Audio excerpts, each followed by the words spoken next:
Ẹ kú dédé àsìkò yìí o. Ẹ káàbọ̀ sí class pẹ̀lú Uncle Victor. Chemistry ní èdè Yorùbá. Orúkọ mi ni Ọ̀gbẹ́ni Ilésanmí Victor Olúfisáyọ̀. Lónìí, a fẹ́ wo imí ọjọ́, èyí tí àwọn olóyìnbó ń pè ní sulfur, tí àdàpè rẹ̀ a sì máa jẹ́ súfúrù. Súfúrù ní àmì ìdánimọ̀ S. Olùṣàwárí rẹ̀ ní Anthony Lavoisier ní ọdún 1777. Ó ní nọ́mbà átọ́ọ̀mù 16.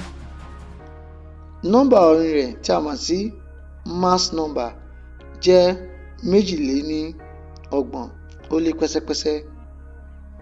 Ìtò agbéná rẹ̀ tí a mọ̀ sí electron configuration jẹ́ 2, 8 àti 6.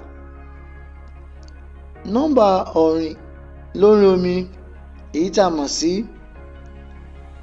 density rẹ̀ jẹ́ 2 ó lé ní pẹ́sẹ́pẹ́sẹ́. Ẹgbẹ́ rẹ̀ lórí àtẹ ìdápìlẹ̀ jẹ́ 16, èyí tí a mọ̀ sí group 16. Àwọn ibo ni a ti lè rí súfúrù gẹ́gẹ́ bí orísun súfúrù? Ó wà nínú ẹran, ó wà nínú ewéko, bẹ́ẹ̀ náà ni ó sì wà nínú ara èèyàn. Ṣùgbọ́n àwọn ibi tí a ti lè rí súfúrù lọ́pọ̀ yanturu ni a lè rí nínú ilẹ̀, a lè rí láti inú afẹ́fẹ́ gáàsì àdáyébá inú ilẹ̀, èyí tí àwọn olóyìnbó ń pè ní natural gas. Bẹ́ẹ̀ náà ni a lè rí láti inú epo rọ̀bì, èyí tí wọ́n ń pè ní crude oil. Kí ni àwọn àmúyẹ súfúrù? Súfúrù kì í yòòrò nínú omi, kì í gba iná kọjá, èyí tí a mọ̀ sí non-conductor of electricity and heat.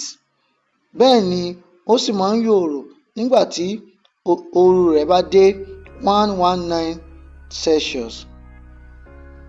Ó ní àwọ̀ òféèfé, ó sì jẹ́ ìdá ìpìlẹ̀ aláìnírin.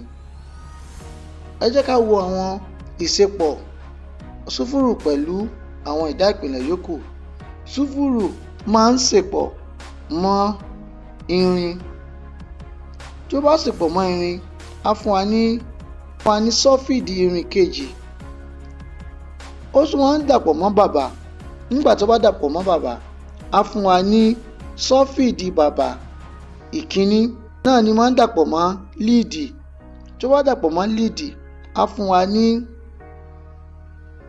sọ́fíìdì lead ìkejì, èyí tí a mọ̀ sí lead 2 sulfide.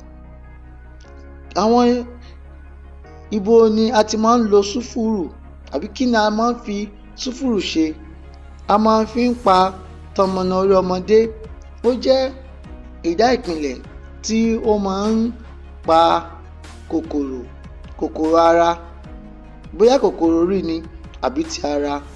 Bẹ́ẹ̀ náà ni a máa fi ṣe omi kan H2SO4. Èyí jẹ́ ìkan gbòógì nínú ìlò súfúrù. Bẹ́ẹ̀ náà ni a máa fi gbé agbára fún rọ́bà tí wọ́n máa fi ṣe táyà ọkọ̀. Nígbà tí wọ́n bá ń ṣe táyà ọkọ̀, a fi súfúrù sí. Èyí máa ń jẹ́ kó ní agbára dáadáa, á sì jẹ́ kó le daindain. Bẹ́ẹ̀ náà ó wà nínú ìṣáná, a máa fi ṣe ìṣáná. Bẹ́ẹ̀ ni wọ́n tún máa fi ṣe àwọn oògùn apakòkòrò lára ewébẹ̀ àbí nínú ilé. A lérò pé ẹ ti rí nǹkan kọ́ nínú kíláàsì wa tòní. Ẹ ṣeun tẹ́ ń wò wá, ẹ ṣeun tẹ́ ń gbọ́ wá. Ẹ tẹ̀lé wa lórí Facebook, YouTube àti TikTok.